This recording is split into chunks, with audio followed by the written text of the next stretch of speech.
اور اس فتنے کی تاریکی ایک شخص کے قدموں کے نیچے سے نکلے گی جو میرے اہل بیت میں اسے ہوگا۔ ہم نے اپنی پچھلی ویڈیوز میں اس بات کی وضاحت بھی کی تھی کہ یہ سرہ کا فتنہ بنیادی طور پر اس وقت شروع ہوا جب حسین بن علی نے اپنی خلافت کا اعلان کیا تھا سن 1919 میں، جب اس پر حملہ کیا گیا اور اسے چھین لیا گیا، تو پھر یہ بعد میں پھر ایک حقیقتاً اگر دیکھا جائے تو پھر آل سعود نے سعودی عرب پر قبضہ کر لیا تھا، عرب کے علاقے پر قبضہ کر لیا تھا، اور پیٹرول کی دولت نے پھر ایک بڑے پیمانے پر یہاں پر دولت قائم ہوئی اور بہت زیادہ یہاں پر عیش و عشرت کا فتنے کا آغاز ہوا۔ مسلمان ان گلف کنٹریز میں پیسہ آیا، اسی کی وجہ سے پھر پاکستان اور انڈیا میں بھی لوگ یہاں پر نوکریاں کرنے گئے، جہاں پر پھر دولت کی فراوانی میں اضافہ ہوا۔ تو بہرحال یہ سلسلہ ہے، سرہ کا فتنہ اسی طریقے سے سٹارٹ ہوا۔ اب آگے بات آ رہی ہے فتنۃ الدہیمہ کی، اس کی طرف ہم آتے ہیں۔ یعنی یہ شخص فتنے کا بانی ہوگا وہ شخص یہ خیال کرے گا کہ وہ میرے خاندان سے ہے لیکن حقیقت میں مجھ سے نہ ہوگا۔ یہاں پر یہی مراد ہے، چونکہ حسین بن علی کا تعلق بھی اہل بیت سے تھا، وہ رسول اللہ صلی اللہ علیہ وسلم کے حضرت حسن رضی اللہ تعالیٰ عنہ کے خانوادے سے اپنا تعلق جوڑتا تھا، اس لیے وہ یہ کہتا تھا کہ ہم چونکہ ہاشمی ہیں اور اس لیے ہمارا حق ہے کہ پورے حجاز کے علاقے پر ہماری حکومت قائم ہو۔ آج کنگ جارڈن بھی اسی ہاشمی قبیلے سے تعلق رکھتے ہیں اور اسی خاندان سے تعلق رکھتے ہیں، تو یہ تھوڑی سی وضاحت ہمیں تاریخ کے اعتبار سے ملتی ہے۔ وہ شخص یہ خیال کرے گا کہ وہ میرے خاندان میں سے ہے لیکن حقیقت میں مجھ سے نہ ہوگا، یعنی وہ ہوگا تو ضرور رسول اللہ صلی اللہ علیہ وسلم کے خاندان سے، لیکن رسول اللہ صلی اللہ علیہ وسلم کے نقش قدم پر نہیں ہوگا، خلاف ورزیاں کرے گا، اور جیسا کہ ہم تاریخ کو پڑھ بھی سکتے ہیں اس میں ہمیں یہ بات نظر آئی کہ رسول اللہ صلی اللہ علیہ وسلم کے طریقے پر اس نے نہیں چلا اور خلافت عثمانیہ کا خاتمہ کیا۔ اس وقت میرے دوست پرہیزگار لوگ ہوں گے، پھر لوگ ایک شخص کے ہاتھ پر بیعت کریں گے جو کولے کے اوپر پسلی کے مانند ہوگا، یعنی جس طرح پسلی کولے کے اوپر غیر مستقیم ہوتی ہے اسی طرح وہ غیر مستقل مزاج ہوگا۔ اب جب بات کی گئی یہاں پر بہت ہی خوبصورت بات رسول اللہ صلی اللہ علیہ وسلم نے کہی کہ ایک شخص کے ہاتھ پر بیعت کریں گے جو کولے کے اوپر پسلی کے مانند ہوگا، یعنی بہت زیادہ غیر مستقل مزاجی ہوگی۔ اگر مجموعی طور پر دیکھا جائے تو آل سعود کے حکمران ایسے ہی ہمیں نظر آتے ہیں، کبھی یہ لوگ کسی ملک کا ساتھ دے رہے ہوتے تھے، کبھی ساتھ چھوڑ دیتے تھے، کبھی یہ مصر میں گھس جاتے تھے وہاں حمایت کرتے تھے، کبھی یہ یاسر عرفات کی حمایت کر رہے ہوتے ہیں، کبھی نہیں کر رہے ہوتے، کبھی فلسطینی کوز کی حمایت کر رہے ہوتے ہیں، کبھی اسرائیل کی حمایت کر رہے ہوتے ہیں، تو اس طرح یہ سلسلہ ہے۔ لیکن اگر اس کو اسپیسیفکلی بھی دیکھا جائے تو محمد بن سلمان پر بھی یہ حدیث جو ہے کچھ لاگو ہوتی ہوئی ہمیں نظر آتی ہے۔ محمد بن سلمان جب سے سعودی عرب کا حکمران بنا ہے، اس کے ہاتھ میں اقتدار آیا ہے، اس نے جب سے یمن کے علاقے میں آپ دیکھ لیجئے کہ خونریزی کروائی ہے، قطر کا بلاکیٹ کیا گیا ہے، شام کے علاقے میں مسلمانوں کو دھوکہ دیا گیا، اور دیگر دوسرے علاقوں میں بھی مصر کا معاملہ بھی دیکھ لیجئے، وہاں سیسی کی حمایت کی گئی اور مرسی کو قتل کروایا گیا، اسی طریقے سے ان کی شہادت ہوئی صدر مرسی کی۔ اسی طریقے سے پھر ہمیں یہ بات بھی جمال خاشقجی کے معاملے میں بھی نظر آتی ہے جہاں پر ان کی شہادت ہوئی اور بلا وجہ لوگوں کو قتل کیا گیا، بلا وجہ لوگوں کو شہید کیا گیا، تو یہ غیر مستقل مزاجی شخص کے مزاج میں بھی نظر آتی ہے۔ تو اگر اس کو دیکھا جائے تو اس طریقے سے حساب ہے، لیکن پھر اس کے فوراً بعد رسول اللہ صلی اللہ علیہ وسلم کہتے ہیں کہ فتنۃ الدہیمہ کا آغاز ہوتا ہے۔ فتنۃ الدہیمہ اگر اس کے آثار دیکھا جائے تو سن 2011 میں جو عرب اسپرنگ نمودار ہوئی تھی اس سے ہی ہمیں محسوس ہوتا ہے کہ یہ شروع ہو گیا تھا۔ غیر یقینی کی کیفیت پورے مسلمان ملکوں میں آہستہ آہستہ پھیلنا شروع ہوئی۔ اس کا آغاز تیونس سے ہوا جہاں پر ایک چھابڑی فروش کی خودکشی کے واقعات کے بعد، خود کے آگ لگانے کے واقعات کے بعد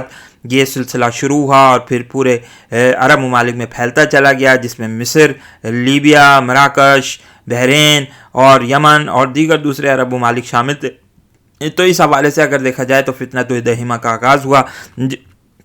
اگر عرب اسپرنگ کو اس فتنۃ الدہیمہ کا آغاز سمجھا جائے تو ہم سمجھتے ہیں کوئی اتنی بڑی غلطی نہیں ہوگی۔ بہرحال واللہ عالم الصواب، اللہ تعالیٰ بہتر طور پر جانتے ہیں۔ یعنی سیاہ و تاریک فتنہ، یہ فتنہ میری امت میں سے کسی کو باقی نہ چھوڑے گا اور ہر شخص پر ایک تماچا لگائے گا، یعنی ایک شخص بھی اس کے اثر سے محفوظ نہیں رہے گا۔ اب لگ یہ رہا ہے کہ پورے مسلم ممالک میں جو بدامنی، سیاسی بے چینی کی کیفیت ہے وہ ہمیں نظر آ رہی ہے۔ پاکستان بھی اس سے محفوظ تھا، لیکن اب لگ رہا ہے کہ پاکستان بھی آہستہ آہستہ فتنۃ الدہیمہ کے حصار میں آتا چلا جا رہا ہے، اور پاکستان بھی جو ہے اس کے اثر سے اب محفوظ نہیں رہے گا۔ پھر جب کہا جائے گا کہ فتنہ ختم ہو گیا، اس کی مدت کچھ اور بڑھ جائے گی، اس کے بعد یہ فتنہ طول کھینچے گا، آدمی صبح کو مومن اٹھے گا اور شام کو کافر ہو جائے گا، کہ یہاں تک کہ آدمی 2 خیموں میں تقسیم ہو جائیں گے، یعنی 2 فرقوں میں تقسیم ہو جائیں گے۔ بہت ہی خوبصورت بات کہی گئی۔ اگر دیکھا جائے تو اس کے آثار ہمیں پہلے ہی نمودار ہوتے ہوئے نظر آ رہے ہیں۔ اس وقت 2 حصوں میں مسلمان امت تقسیم ہوتی ہوئی آپ کو نظر آتی ہے۔ اس وقت ایک طرف وہ مسلمان وہ بظاہر مسلمان ہیں اس خیمے میں جہاں پر نفاق ہی نفاق ہے، جہاں آپ دیکھ سکتے ہیں کہ وہ لوگ کسی طور پر بھی دین کو جو ہے وہ قبول کرنے پر تیار نہیں ہیں، وہ اس کو ایک مذہب کی حیثیت سے دیکھتے ہیں، وہ چاہتے ہیں کہ بس اس کا ریچول سے ہی تعلق رہے زیادہ تر، اور کسی بھی طور پر جو ہے وہ دین کی امپلیکیشنز نہ ہو سکیں۔ اور دوسرے خیمے میں اگر دیکھا جائے تو اچھے مسلمان پائے جاتے ہیں جو چاہتے ہیں کہ پاکستان میں اسلام کا نفاذ ہو، پاکستان ایک اسلامی اسٹیٹ بنے، اور پاکستان اپنے اس ریئل مطالبے کی طرف آئے جسے 1947 میں ہم نے کہا تھا کہ پاکستان کا مطلب کیا، لا الہ الا اللہ۔ تو اس زمین میں اگر دیکھا جائے تو یہ کافی حد تک رسول اللہ صلی اللہ علیہ وسلم کی حدیث فتنۃ الدہیمہ اور پاکستان کے حالات کے مطابق ہمیں صحیح ہوتی ہوئی نظر آتی ہے۔ یعنی خیمہ ایمان کا ہوگا جس میں اتفاق ہوگا، اور خیمہ نفاق کا ہوگا جس میں ایمان نہ ہوگا۔ جیسا کہ ہم نے یہ بات کہی کہ 2 لوگ جو مختلف لوگ جو ہوں گے وہ مختلف 2 کیمپوں میں تقسیم ہو جائیں گے۔ ایک میں ایمان ہوگا یعنی نیکی ہوگی، لوگ چاہیں گے کہ یہ جو بے حیائی ہے، بے فحاشی ہے، اس کو دور کیا جائے، مسلمان ملکوں میں ایک اسلامی نظام قائم کیا جائے۔ اور دوسری طرف وہ لوگ ہوں گے جو چاہتے ہیں، یوٹیوب پر بھی آپ دیکھ سکتے ہیں کہ کتنی فحاشی اور بے حیائی ہے، لیکن بہت سارے اچھے لوگ بھی ہیں جو اچھی بات کو دیکھنا چاہتے ہیں۔ جب ایسا وقوع میں آ جائے تو تم دجال کا انتظار کرو، یعنی اسی روز یا دوسرے دن۔ اگر ہم تھوڑا سا حدیث کو ہم مزید پیچھے جائیں اور کچھ حدیث پڑھیں تو ہمیں حرج کے حوالے سے بھی جو پاکستان میں اس وقت قتل عام ہو رہا ہے، سنی علماء کا بھی شہید کیا جا رہا ہے، شیعہ علماء کو بھی شہید کیا جا رہا ہے، اور بہت سارے لوگ تو اس میں ایسے لوگ ہیں جو کسی طور پر بھی فرقہ واریت میں ملوث نہیں پائے جاتے ہیں۔ مولانا عادل خان صاحب کی شہادت ہمارے زمین میں جو ہے وہ کافی مثال ہے، کیونکہ ان کا تعلق کسی بھی طرح سے کسی بھی قسم کی فرقہ واریت سے نہیں تھا۔ آئیے ہم پڑھتے ہیں ان حدیث کو تاکہ ہمیں سمجھ آ جائے کہ کیا لکھا ہے۔ حضرت ابو ہریرہ رضی اللہ تعالیٰ عنہ کہتے ہیں کہ رسول اللہ صلی اللہ علیہ وسلم نے فرمایا، میری امت کی ہلاکت قریش کے چند نوجوانوں کے ہاتھوں میں ہے۔ یعنی یزید کے بعد جو فتنہ سٹارٹ ہوا وہ آج بھی جاری ہے۔ اسی سے مراد یہ لی جا سکتی ہے کہ اس وقت شیعہ سنی منافرت کی سب سے بڑی وجہ وہ بڑھتی ہوئی یزیدیت ہے، جس پر بہت سارے لوگ مصر ہیں کہ یزید کو جنتی قرار دیا جائے۔ اگر دیکھا جائے تو رسول اللہ صلی اللہ علیہ وسلم کی حدیث میں اس سے قریش کے چند نوجوانوں کے ہاتھوں سے ہلاکت جو بات کی گئی وہ بنیادی طور پر یزید کے اور یزید کے دوستوں کے حوالے سے کی گئی تھی۔ ایک اور حدیث میں تو پن پوائنٹ کر کے کہا گیا ہے کہ میری امت کی ہلاکت قریش کے ایک نوجوان کے ہاتھ ہوگی، تو اس سے مراد یقینی طور پر ہمیں یزید کو ہی لینا جانا چاہیے، کیونکہ یزید لعنتی ہے اور پلید ہے۔ آئیے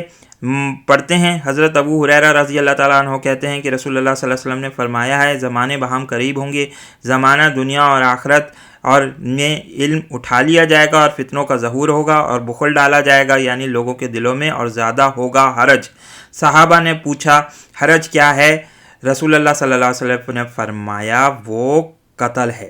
یعنی قتل کی جو مقدار ہے، حرج کی کردار ہے، وہ پوری ہوتی ہوئی ہمیں نظر آئے گی۔ اور یہ ہمیں نظر آتا ہے کہ رسول اللہ صلی اللہ علیہ وسلم نے جو پیشن گوئی کی، آج پاکستان میں وہی حالات ہمارے سامنے ہیں۔ حضرت ابو ہریرہ رضی اللہ تعالیٰ عنہ کہتے ہیں کہ رسول اللہ صلی اللہ علیہ وسلم نے فرمایا ہے، قسم ہے ذات کی جس کے ہاتھ میں میری جان ہے، دنیا اس وقت تک فنا نہ ہوگی جب تک لوگوں پر ایسا دن نہ آ جائے جس میں قاتل کو یہ معلوم نہ ہوگا کہ اس نے مقتول کو کیوں قتل کیا، اور نہ مقتول کو یہ معلوم ہوگا کہ اس کو کیوں مارا گیا۔ صحابہ رضوان اللہ علیہم اجمعین نے پوچھا کیوں کر ہوگا؟ فرمایا حرج، یعنی فتنہ، قاتل اور مقتول دونوں جنت میں دوزخ میں جائیں گے۔ تو بہرحال یہ بات کی گئی، یہاں پر یہ حدیث آپ صحیح مسلم میں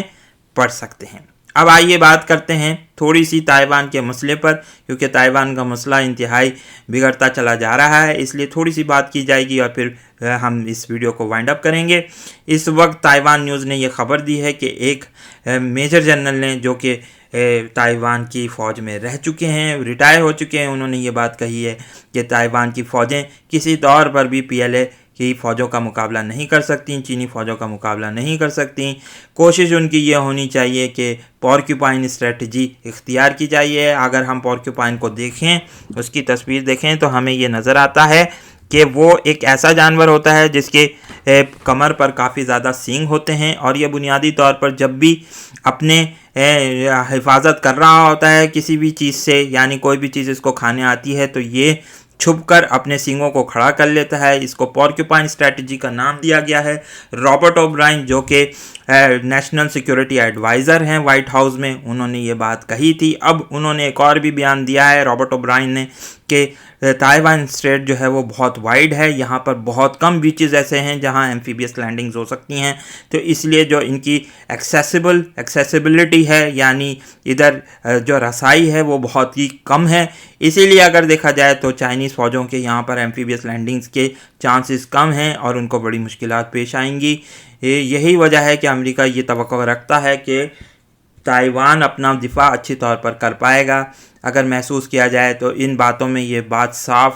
ظاہر ہوتی ہے کہ امریکہ تائیوان کی مدد کے لیے نہیں آئے گا، بلکہ تائیوان کو اپنی مدد آپ کے تحت اپنا دفاع کرنا ہوگا۔ یہی بات گلوبل ٹائمز بھی کچھ اسی انداز میں لکھ رہا ہے۔ وہ یہ کہتا ہے کہ صدر ٹرمپ کے زمانے میں بنیادی طور پر تائیوان اور امریکہ کے درمیان جو تعلقات تھے وہ اپنے تاریخ کے عروج پر پہنچ چکے ہیں۔ یہی وجہ ہے کہ اس وقت تائیوانی عوام جو ہیں وہ ایشیا پیسیفک میں واحد ملک ہیں، جو واحد عوام ہیں جو اس وقت صدر ٹرمپ کی حمایت کر رہے ہیں۔ باقی تمام کے تمام ممالک اور عوام جو ہیں وہ صدر ٹرمپ کی حمایت نہیں کرتے بلکہ جو بائیڈن کی حمایت کرتے ہیں۔ اگر دیکھا جائے تو امریکہ نے اس وقت کانگریس میں ایک بل پاس کرنے کے لیے رکھا ہے جس کی تحت تائیوان کو بڑے پیمانے پر جو ہیں وہ راکٹس فروخت کیے جائیں گے۔ یہ اسالٹ جو ہیں ویپنز کہلاتے ہیں، اور کسی بھی طور پر یہ اپنا دفاع کے طور پر ڈیفینسو ویپنز نہیں کہلاتے۔ یہ وہ ویپنز ہیں جس سے اسالٹ کیا جا سکتا ہے۔ چائنا نے اس پر سخت ری ایکشن دکھایا تھا۔ اس کے علاوہ جون 2019 میں بڑی تعداد میں قریباً 108 M1A2 ابراہم ٹینکس بھی تائیوان کے حوالے کیے گئے تھے، اور اب سے تقریباً 66 F-16 طیارے جلد ہی تائیوان پہنچنے والے ہیں۔ اگر اس حوالے سے دیکھا جائے تو تائیوان کی کافی زیادہ مدد بھی کی ہے، جس پر چائنا ہمیشہ سے معترض رہا ہے، اعتراض کرتا رہا ہے، لیکن چائنا نے اب یہ بات صاف کہی ہے کہ وہ اب کسی بھی اینٹی سیکسیشن لا کو اگر وہ تائیوان کی پارلیمنٹ سے منظور ہو جاتا ہے تو وہ ریڈ لائن تصور کرے گا، اور اس کے بعد جو ہے وہ اپنے ایک بڑے حملے کا آغاز کر دے گا۔ ادھر انڈین میڈیا میں بھی تائیوانی فارن منسٹر نے اپنی انڈیپینڈنس کے حوالے سے بہت بڑے بڑے دعوے کیے ہیں، اور اس وقت چائنا شدید احتجاج کر رہا ہے، انڈیا میڈیا کو نشانہ بنا رہا ہے، اور انڈین میڈیا بھی اگر دیکھا جائے تو اس حوالے سے کشیدگی کا باعث بن رہا ہے، اور لگ یہ رہا ہے کہ چائنا اور انڈیا کے درمیان جو تعلقات ہیں وہ اب کسی بھی صورت دیکھا جائے تو وہ بہتری کی طرف نظر نہیں آتے۔ اگر اینٹی سیکسیشن لا کی بات کی جائے تو 2005 میں یہ لا پاس کیا گیا تھا، جس میں یہ بات کہی گئی تھی کہ تائیوان آہستہ آہستہ اپنے ڈیکلیریشن آف انڈیپینڈنس کی طرف بڑھے گا، گو کہ اس میں کوئی بڑی بات نہیں کی گئی تھی۔ چائنا کو ہمیشہ سے اعتراض رہا ہے، لیکن اب یہ محسوس ہو رہا ہے کہ کوئی بڑا اعلان ہونے والا ہے، اور جس کے بعد جو ہے وہ لڑائی اس علاقے میں شروع ہو سکتی ہے۔ اگر دیکھا جائے تو کچھ ماہرین نے کچھ سالوں پہلے یہ بات کہی تھی کہ چائنا آہستہ آہستہ کنٹرول حاصل کرے گا تائیوان کے سمندروں پر اور تائیوان کی فضائی حدود پر۔ تو تھوڑے عرصے پہلے جیسا کہ ہم نے یہ بات بتائی آپ کو، ابھی یہ خبر اپنی پچھلی ویڈیو میں آپ کے ساتھ شیئر بھی کری تھی کہ ایک تائیوان سے جو جہاز اڑا تھا اس کو ہانگ کانگ کی طرف سے جانے نہیں دیا گیا تھا، بلکہ آہستہ آہستہ اب لگ یہ رہا ہے کہ جو ہے تائیوان کی فضائی حدود پر چائنا کے طیارے پرواز کر رہے ہیں اور وہ کنٹرول حاصل کر رہے ہیں، اور پھر جو ہے اب مجھے محسوس ہوتا ہے کہ قریباً جو تائیوان پر حملے کی راہ ہے وہ ہموار ہوتی چلی گئی ہے۔ تو دیکھتے ہیں سچویشن کافی ٹینس نظر آ رہی ہے، کیا ہونے جا رہا ہے کچھ ہی عرصے میں ہمارے وہ سامنے ہوگا۔ اس ویڈیو کو لائک کیجئے، شیئر کیجئے، دوستوں کے ساتھ ڈسکس کیجئے۔ بہت بہت شکریہ، السلام علیکم اور اللہ حافظ۔